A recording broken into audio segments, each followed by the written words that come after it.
What's going on, everybody? Welcome back to another episode of the FF Ballbusters podcast. Thank you for joining us. My name is Eric. That's my co host, Will.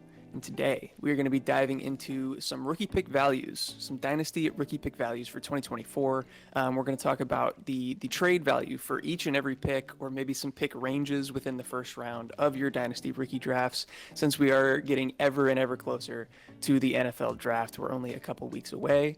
So I'm excited to get into this one. But real quickly before we do, Will, do you have anything to say to the people? Absolutely. Thank you guys so much for your support of the channel. We just want to make sure you keep doing so. So this is your first time seeing the channel, or you're a returning viewer and you just haven't hit that subscribe button, hit that notification bell. That way you know when we drop all of our latest videos. But with that being said, I'm ready to get into this one. We're in exciting times right now. Yeah, absolutely. Pretty excited for this one. And just to give you guys all the context that you need, we are basing this off of Superflex, half PPR, half point tight end premium leagues. I think there's plenty of information to be gleaned from what we talk about today, regardless of your league settings, but that's what we're basing it off of. So keep that in mind. And also, if you guys have any specific trade questions that you're getting offered or trying to offer to other teams, feel free to drop them down in the comments below, and we'd be more than happy to talk about it with you. But the first thing that we're going to do to kind of put things into context in terms of the player base is we're going to talk about these picks and who we would expect, not necessarily who we would choose, but who we would expect to go in each of these positions. So we'll walk through, starting from the 101. Our consensus from day one has been Caleb Williams. I know that there's been talk of Marvin Harrison Jr., and I've definitely seen that in some leagues, but it seems like Caleb is probably more often than not the 101 in a lot of these leagues. Absolutely. I agree with that 100%. He's just been the 101 from the start. I have seen a little bit of back and forth between him and Marvin Harrison Jr. possibly being the 101, but general consensus says Caleb Williams should be in that spot. Yeah, and so with that information, obviously the 102 is going to be MHJ, so he's sitting there in that spot. And then we broke up the next kind of grouping, or we didn't break it up. We lumped these together, the 103 to the 105, where I feel like these guys are kind of interchangeable in terms of where they've been going in terms of ADP. We got Malik Neighbors, Jaden Daniels, and Drake May filling out the 103 to 105. Absolutely. Like you said, I feel like these guys are sort of plug and play. It's going to be very dependent on your league and what people want on their team. But those three guys I've seen going anywhere in those ranges, any kind of combination of them. But like you said, the first 1 and 2 have been pretty solid. After that, things start to get a little bit messier. So I think that grouping right there is really good. Yeah, and then I think that continues again into this next grouping from the 106 to the 108. A lot less consensus here. I think these three guys have been consistently taken in this group, but where they belong has been kind of all over the place. We're talking a group of Roma Dunze, Brock Bowers, and JJ McCarthy. What are your thoughts on this group and where they would belong if you were making those picks? So I think this grouping is correct. I think that these are three guys who are going to get really good draft capital and three guys who are going to end up in pretty good landing spots, hopefully. But I feel like you said, the order of these guys is going to shake out to where they end up at. But I feel like this grouping of three is pretty accurate right here. Yeah, and I think that that's going to be a common theme with a lot of what we talk about in this video is we're waiting for that NFL draft capital. We're waiting for those landing spots, and that's going to determine quite a bit, as we get into these pick values. But then we have the 109 by itself, because I feel like this is really the Brian Thomas Jr. slot. He seems like he's locked into that top 20 draft capital. We've heard some other receivers kind of getting pumped up into that range, but he's the one that's been consistently there. And so if he's guaranteed to be in that top 20, maybe even top 15, I feel like there's no shot that he makes it past this spot. Yeah, I absolutely agree. I think Brian Thomas Jr. is one of the guys on this list who has some of the most like upward mobility out of people, and depending on landing spot, because we've seen some mocks with him going to the Bills, and if that happens, obviously things may shake up a little bit. So I think Brian Thomas right here by himself is a good spot because he's kind of the biggest wild card in this first round, I feel like. Yeah, I could see that for sure. And then we have to round out the first round, a whole group from the 110 to the 112. This one is obviously a lot harder to pin down. I think there's the most lack of consensus really of any of the other spots that we've talked about so far. But I feel like it'll be three of this group with A.D. Mitchell, Ladd McConkey, Xavier Worthy, the running back with the best landing spot, and a quarterback with good draft capital. I think any of those could kind of fill out the back end of the first round. No, I agree. I think it's such a tier break that it's sort of a spot where you just kind of want to go and get your guy. I feel like the end of the first, kind of beginning of the second, you're going to see a lot of guys just going out and getting the people that they like because it's kind of hard to differentiate these guys depending on, like you said, it's going to really depend on landing spot. So that's what it's going to shake out to, but this one definitely has the most flexibility with it in terms of players that can land in this range of outcomes. No, absolutely. So now that you guys have a good idea of, potentially who's going to be going in these picks or pick ranges, let's talk about a pick versus a player. That's kind of the game that we're going to be playing today. We're going to go from low to high, or at least in our opinion, in terms of dynasty value. And so in this case, Will is going to start off first by asking me a list of 4 or 5 players, and I'll decide whether I want, in this case, the 101 or the player. So let's kick this thing off. Absolutely. So the first one we got 101 or Breece Hall. That's 101 pretty easily for me. Love Breece Hall, but if we're talking super flex leagues, give me the 101. Absolutely. 101 or Jordan Love.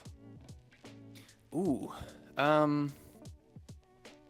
Think I'm still going 101, but that's definitely more interesting. Jordan Love, still young quarterback in great offense, great head coach. But yeah,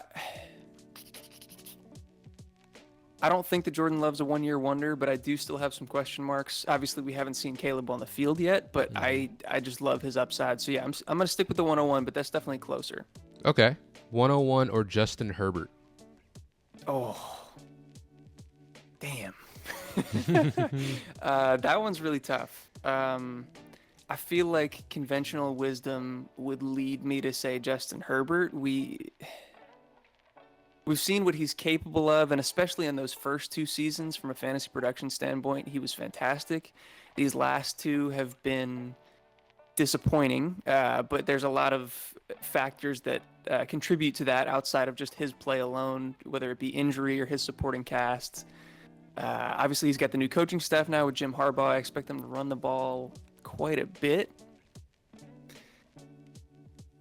This is at least the line. Like, trying to decide is tough, but this is definitely the line that's going to be the deciding factor.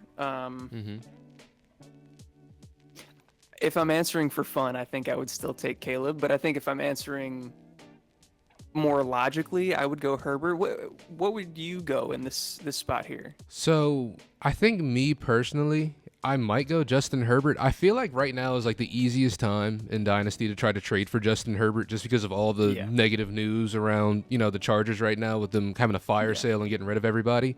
But like you said, from a practicality standpoint, it would say take Justin Herbert because he's the tried and tested guy out there, and he is a highly valued quarterback in Dynasty. But like you said, the fun pick is Caleb Williams here. I feel like Caleb Williams has a lot of upside to him, and he's landing in a really good situation with Chicago.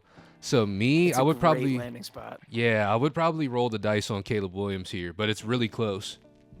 So clearly, for you guys' sake, we're not going to be mad at you whether you choose one or the other in this situation.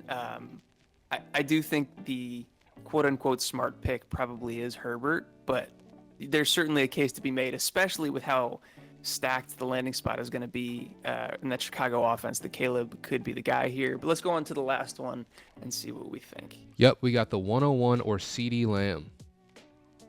Yeah, give me CD. Coming off the wide receiver 1 season. Like, if Caleb puts up the amount of points that CD just averaged, we'd be ecstatic. So, yeah, even though quarterback typically favored over wide receiver, I'd still take CD Lamb here. I 100% agree, and I think just the positional value there, CD Lamb's going to be there and doing that for a long time. He's, 24 years old right now, 25? 25, I think, yeah. So he's still got a long way to go, and if he's anything like he was last year, yeah, I'm taking CD Lamb 100%. Absolutely. All right, this is fun. I like this. I'll pose to you for the next one. We're talking the 102. You ready? Yeah, I'm ready. Let's do 102 or Garrett Wilson. Okay, so Marvin Harrison or Garrett Wilson, battle of the Ohio State receivers. Yeah. Me personally, I'm going Marvin Harrison Jr. I think he's too highly touted of a prospect. Garrett Wilson's amazing. I'm not going to say anything negative about Garrett Wilson here. This is not Garrett Wilson hate fan club or anything like that. But it's just if Marvin Harrison gets the landing spot that we expect him to get, because he's projected as a top 5 pick, right? So if he lands in Arizona and he's tied to Kyler Murray for the foreseeable future, I just see that as Larry Fitzgerald 2.0, and I want that on my team 100%.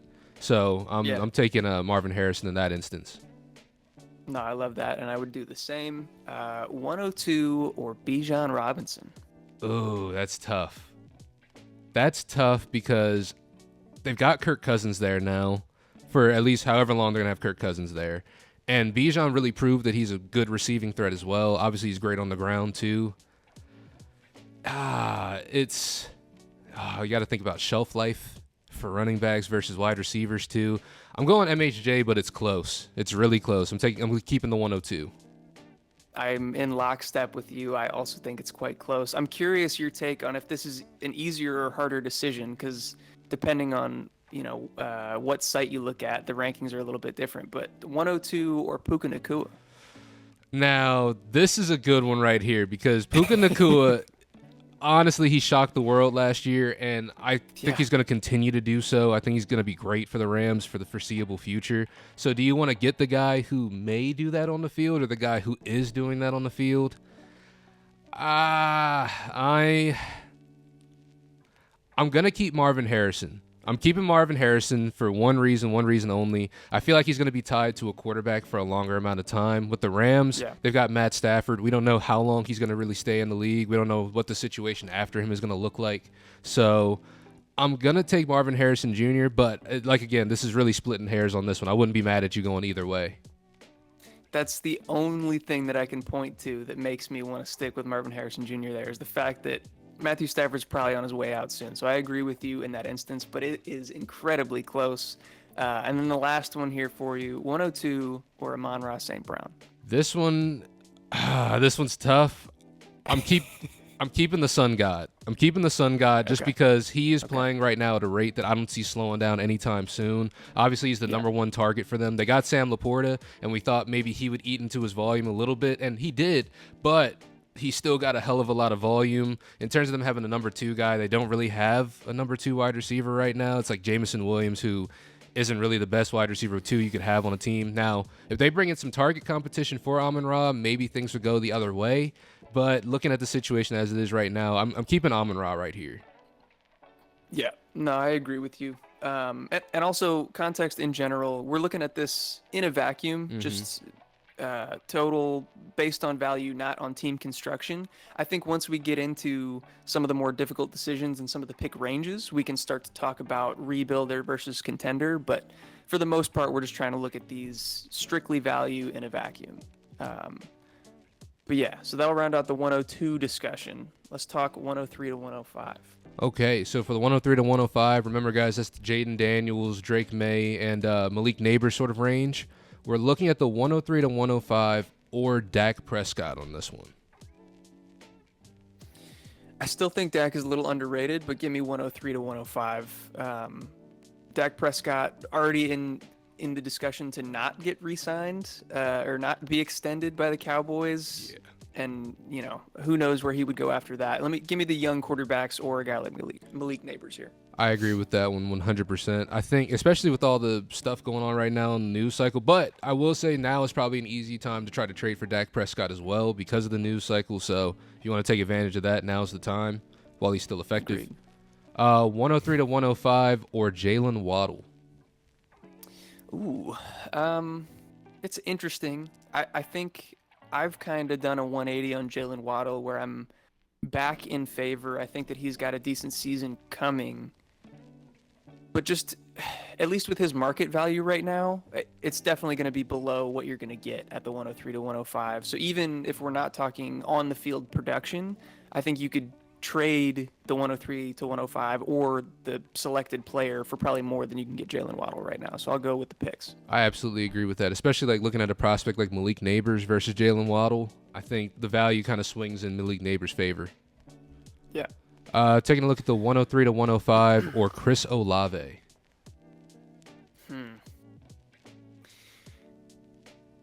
Am I too low on Chris Olave? I feel like this is almost the same question. Like I know that Chris Olave on KTC and in some trade calculators is going to be higher than Waddle, and I guess should be, but I don't know. I feel like they're in the same range. Give me the picks again. I was about to say, I blame Derek Carr for that one, honestly, being real with you. No offense to Derek Carr. Maybe a little bit, but, you know, Maybe a little. maybe a little. But I agree with that. I'm keeping the pick on that instance as well. Yeah. 103 to 105 or A.J. Brown. Yeah, this one definitely makes it more difficult. And I might start to kind of differentiate picks here in the range. I'm not sure if I want to do that or just go outright. I'm definitely taking AJ Brown over the 105. Because the 105 Most likely going to be Drake May, I feel like. Yeah. It's going to be the quarterback with the worst landing spot / worst draft capital. Or if Malik Neighbors gets a really bad spot or falls further than we expect, I could maybe see that. But we've kind of locked him into the 103. 104 and 103, it definitely gets interesting. I think if it plays out the way that we've been looking at it in mock drafts, I'd take him over the 104 as well. I'm not 100% sure that I trust either of these quarterbacks over a proven guy like A.J. Brown. Malik Neighbors is definitely a good question, just with the age difference and what we expect from him as a prospect. I feel like the smart thing, this is another one where I'm kind of saying the same thing as Justin Herbert, where I feel like the smart moves to take A.J. Brown, but it'd be hard if I'm actually on the clock to not take Malik Neighbors with how much I believe in him as a prospect.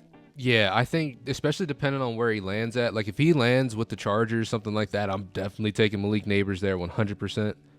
But like you said, it is a conversation to be had right there because A.J. Brown, obviously most targeted guy on that team, and just he's been a hooper his whole career. So it's tough to really pass on him there. It's the smart decision to take A.J. Brown, but it's, like you said, the flashier, more fun decision to take Malik Neighbors in this instance. But I do trust A.J. Brown more than Jaden Daniels and Drake May. So, yeah, I think it was smart to split all those up like that. And as you can tell, we got some rookie fever over here ourselves, so we don't blame you if you do as well. Here, can we do? I'm gonna add one more to the list, and I'll pose it to you, just because I feel like we should have a high watermark on a lot of these. Okay. So 103 to 105, or Sam Laporta. Oh, or Sam Laporta. You had to throw my boy in here, didn't you? Yeah, I did. We're in a tight end premium league too. Yeah. I might have to go Sam Laporta here. I might have to go Sam Laporta here. The positional value there is just too high. Yeah. Yeah. Okay. That's what I wanted. I wanted to have a player for sure beat the picks in this situation, and I agree with you there. I'd go with Sam Laporta.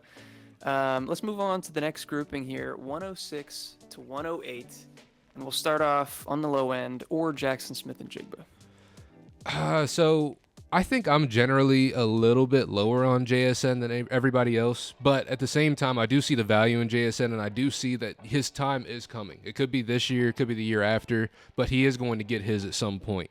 But when we're looking at that versus a Rome Odunze or a Brock Bowers, or I guess J.J. McCarthy is what we're looking at in this spot as well, we're looking at three guys who are going to get a lot of burn immediately. Like Brock Bowers is going to be the guy immediately. Rome Odunze, where he lands at, he should be the guy immediately, I feel like. And then J.J. McCarthy obviously is going to be the starting quarterback. So, me personally, I think I'm going to keep the pick in this instance. But it's pretty close. I feel like I'm a little lower on him than most people are, though. What do you think about this one right here? I'm in lockstep. I don't... Assuming that J.J. McCarthy goes top 10, I don't think there's any question for any of these picks. Yeah. Definitely give me Bowers. Definitely give me Odunze. And in that scenario, definitely give me JJ over JSN at this point. That looked painful for you to say right there. I love JSN, but yeah, I'm in the same boat where I'm lower on him than I think consensus is at this point, unfortunately. Okay, so let's get to the next one, 106 to 108, or Devon Achane. Oh man, I'm a Devon Achane stan. I think I'm going to keep Devon Achane, especially from the pictures we've been seeing lately that he's been just beefing up and kind of bulking up a little bit here. Yeah. And the fact that he was one of the most efficient running backs. He had one of the most efficient running back seasons I feel like we've seen in a long time. And that was only a taste of what we're really going to get in the future. So I feel like Devon Achane, they play with him in a way that he should last for a longer time in the league. I don't feel like he's a between the tackles thumper every single time. But when they do run with him, obviously he is very effective. So I think I'm going to keep Devon Achane, man. I saw way too many flashes of just what could be this season. Yeah. No, I like it. I don't know that I would do the same. You made a good point. Like his style of runner probably lends him to a longer career, a longer shelf life than most other running backs. But because of that positional difference, I feel like you're going to get a Roma Dunze, a Brock Bowers, JJ McCarthy for a lot longer. So that's kind of my argument for the pick side here. But I can definitely see it in both directions. So I wonder if the rest are even going to matter, or if you're just going to pick the player every time. We'll see. Maybe these guys aren't ranked in the way that you would have them. But we'll keep going. I have 5 on the list here, actually. 106 to 108 or Tyreek Hill. See, Tyreek is tough. Tyreek is tough because I really don't know how much longer he's really going to be in the league. I feel like every offseason, we only hear about Tyreek Hill retiring, but then he shows up and plays. So, like, it's tough. I feel like he said he was going to retire at the end of this contract, which I believe has, 2 years left on it? 1 year left? 2 more. So there's a potential you have Tyreek Hill and you only get 2 seasons with him versus these other guys who obviously are going to be rookies for a while. Or not rookies for a while, but in the league for a while. This one's tough, man, because Tyreek Hill is such a volume monster and he's such a good player. I'm going to go Tyreek right here. I'm going to go Tyreek just because I feel like he can be swung into something a little bit more. And if there's a chance he hangs around for a little bit longer, obviously he's going to keep doing what he's doing now for a long time, at least for as long as he's in the league, I feel like. So I'm going to keep Tyreek here, but it's close. Yeah, and I think this is one where you can start to differentiate. We've been trying to keep it in a vacuum, and I think that's the point of the video. But for the purpose of, team situation, if you're rebuilding, you're obviously going pick side, yeah? Mm-hmm. Absolutely. But if you're contending, you're going Tyreek Hill 100%. Absolutely. Yeah, I agree with that. Okay, 106 to 108 or Trey McBride. Oh, man. Trey McBride is somebody who has been he's been running up my boards lately. Honestly, he's a dog. Obviously, one of the most athletic tight end prospects we've ever seen, up there with the best of them. So for Trey McBride or Roma Dunze, JJ McCarthy, Brock Bowers, tight end. Yeah. I'm going with the pick in this instance. I'm going with the pick. Ooh, but okay. I love Trey McBride.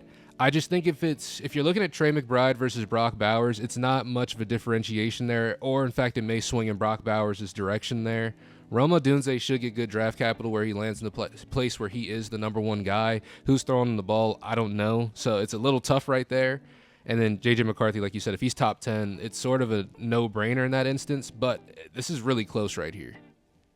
See, this is one where I think I'd go opposite. I think I'd take McBride. Obviously, landing spot is going to affect things. I feel like the consensus is that Brock Bowers should be ahead of Trey McBride in terms of dynasty value. I don't know that I 100% agree with that. If Marvin Harrison Jr.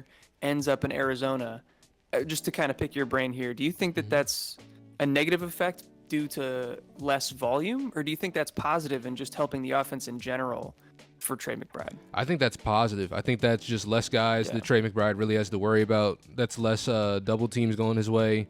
I think that just opens up things more for Trey McBride. So like I said, it's tough. It's really tough for this one. Yeah. These are some good questions here. We'll get to the last one. 106 to 108 or Trevor Lawrence. Don't make me pick between Trevor Lawrence or JJ McCarthy. I'm going Trevor, man. I'm not giving up on Trevor yet. I think he's still got a lot of room to grow. I think the team should be running a lot more efficiently this year.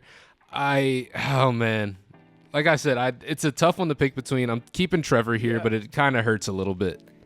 Dude, this is so funny because it's exactly how I would have felt. I would have been like, Trevor, but I hate it. Like, begrudgingly, don't make me do it, but Trevor. Yeah, so I'm glad that we agree. on the last one there. But yeah, let's move on to the next section here. All right, so right now, guys, we are at the Brian Thomas Jr. pick. So keep that in mind. 109 is synonymous with Brian Thomas Jr., and we're going to be looking at the 109 or Devontae Adams here.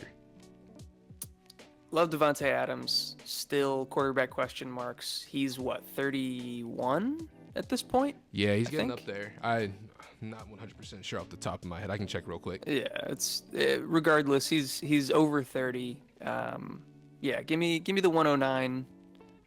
Although I'm not 100% certain that BTJ is going to be that dude. Just give me the shelf life there. He's going to have more value right out the gate. I agree with that one right there. And he is 31, turning 32 this year in December. Okay. Yep. Good to know. Now we got the 109 or Rachaad White. Give me the 109.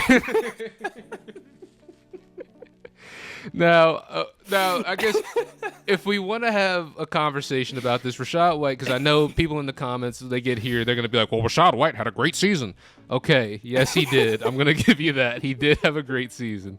But I don't see that happening a second time. I see them bringing in more running back competition for Rachaad White as well. I don't think he's going to be the only guy back there anymore. So, yeah, I think I'm going with the 109 as well. I'm taking Brian Thomas.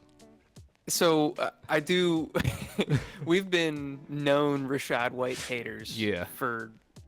Since he's entered the league. Even when he was a prospect, we weren't the biggest fans. He absolutely had a great season last year. He absolutely outperformed our expectation. He deserves to be talked about, probably better than we talk about him. But I do think that Dave Canales leaving is going to change things quite a bit for that offense, especially in the way that they approach the run game. He still has value. He's still a good dynasty running back. He's still going to produce for you. But I don't, like Will said, I don't see a repeat of what he did last season. Yeah, I just don't see that really in the range of outcomes. But, he could surprise us again. I doubt it, though. Yeah. We got the 109 or Deebo Samuel. That one's really difficult. That one, I feel like my initial thought is like they're like the same value. They're right in that like fair trade range. I think I actually lean Deebo in this instance. I don't have any good insights as to what's going to happen with the Brandon Ayuk situation, whether he's going to stay or whether he's going to go.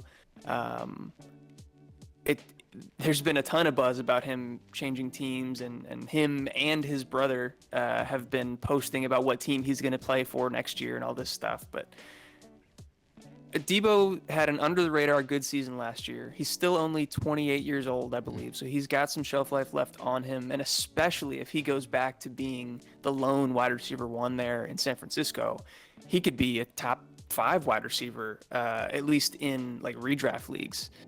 So I think I'm going to lean that way just because I'm uncertain about Brian Thomas Jr.'s profile, but obviously the age could be a differentiating factor. I agree with that. I think Deebo, like you said, he had a very underrated year. He's still super effective when he's out there on the field, so I'll take Deebo in that instance as well.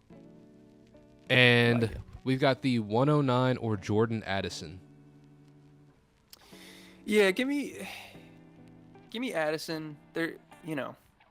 We got to see what Minnesota does at quarterback. Yeah. And obviously he's got Justin Jefferson ahead of him, but I think he proved enough last year in his first season that he has the chops to do it at the NFL level, and his profile just like analytically is a lot better than what we saw from Brian Thomas Jr. Over the course of his career, and even at the highest, like when he had his season at Pitt, I think that is better than Brian Thomas's last season there at LSU.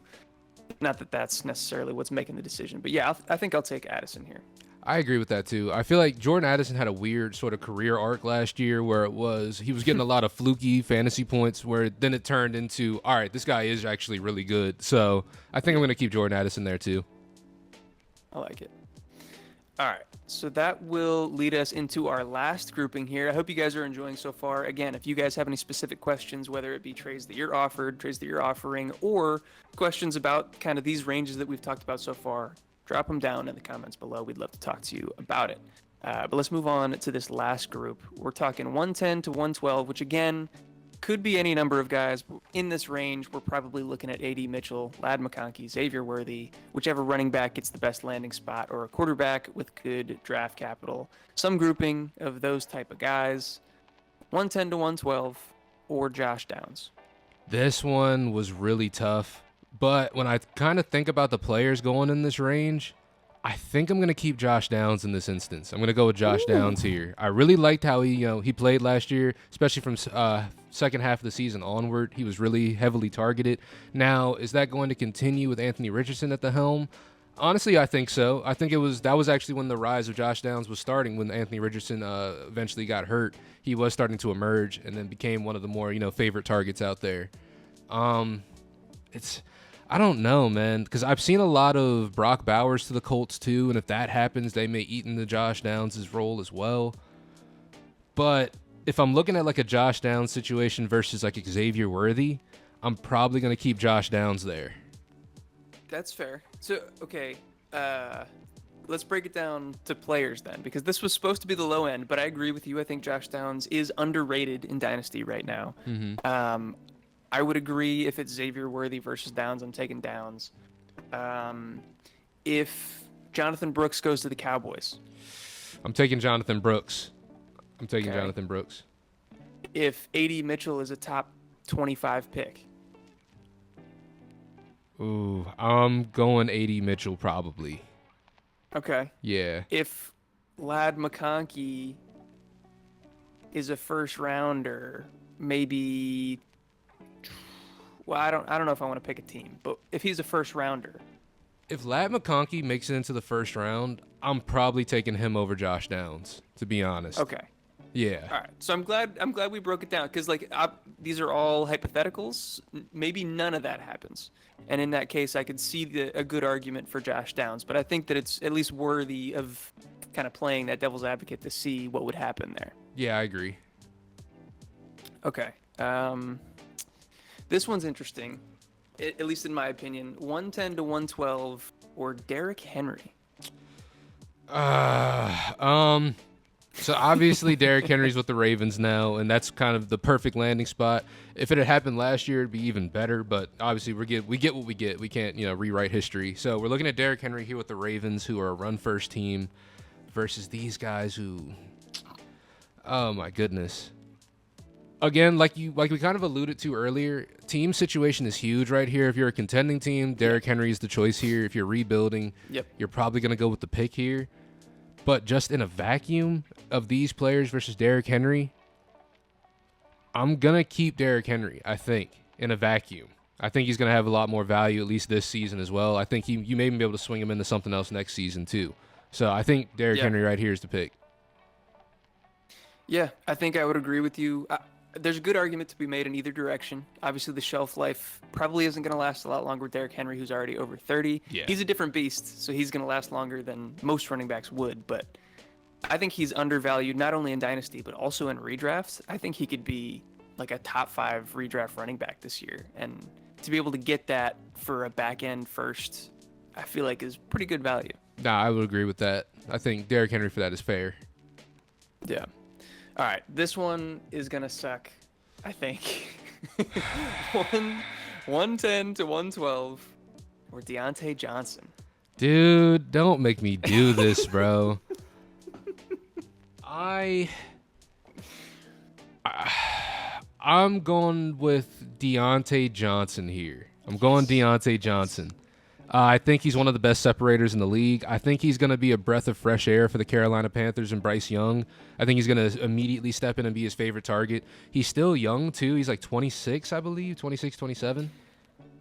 I'm going to check. I think he's 27 or 28, but you might be right. Okay. Let me check while you keep talking about him. But still, even if he is 27, 28, he's tied to, a sophomore quarterback going into his second year. Obviously, Bryce Young had a disappointing year last year, but I mean, given with what he had to work with, I feel like any quarterback would have kind of had a difficult year last year. So I'm expecting a bounce back, or not even a bounce back, I guess an emergence from Bryce Young this season coming up. And I think Deontay Johnson is going to be a really big part of that and going forward. So, yeah. I completely agree. He is slightly on the older end of the spectrum, currently 27, but will turn 28 in July. Okay. Yeah, I think the Um, opinion still stands there, I believe, in my opinion. yeah. And yeah, I would agree. I love Deontay Johnson. I think he's wildly undervalued in the Dynasty community right now. And I think him and Bryce Young are going to make some magic there in Carolina. And then the last one, this is supposed to be the high end, but also I just wanted to end with an interesting name, 110 to 112, or Rashee Rice. This is my boy too. If you guys this is your first time watching this channel, I was one of the first people to be on like the Rashee Rice bandwagon. I was really heavy on Rashee Rice at first, and obviously he hasn't disappointed. Lately he's in some legal trouble.